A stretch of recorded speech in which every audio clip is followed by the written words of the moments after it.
यादव जी से और सपना सरोवर जी से बड़ा सुंदर उधर से भी गीत गावल गई।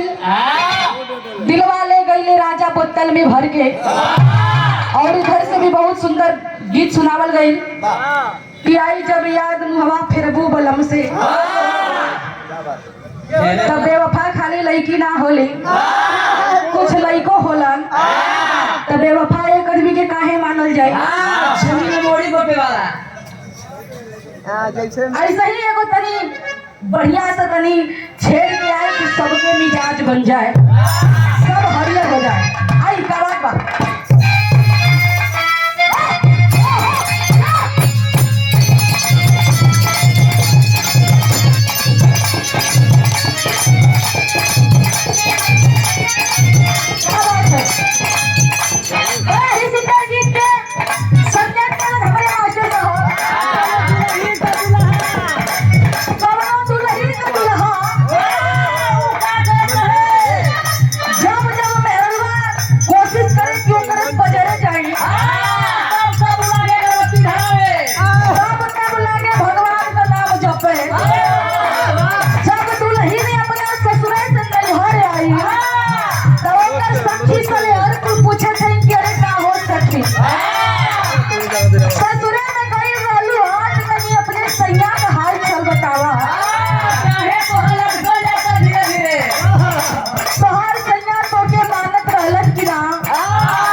बतावा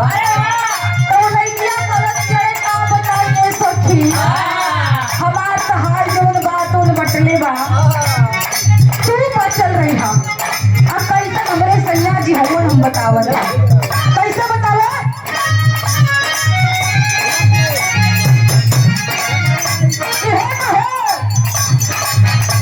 कि चढ़ली जवानी चढ़ले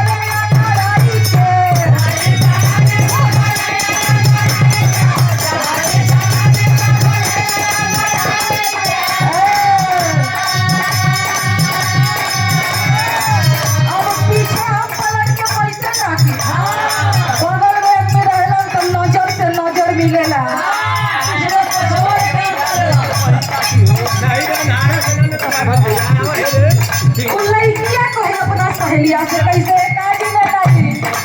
हेलो, जब आदमी सामने रहेला तो नजर से नजर मिलेला कि चढ़ली जवानी चढ़ले रे अंगड़ाई के, अरे चढ़ली जवानी चढ़ले रे अंगड़ाई के,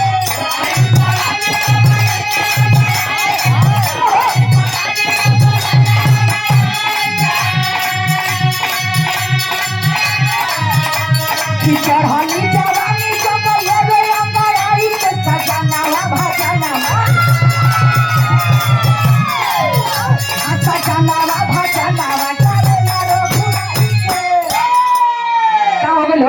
खुशी है लोगन के खुश करे खातिर हमनी का आई है जा गाइस सब ही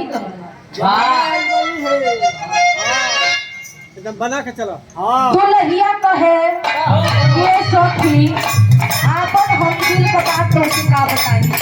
कैसे कहे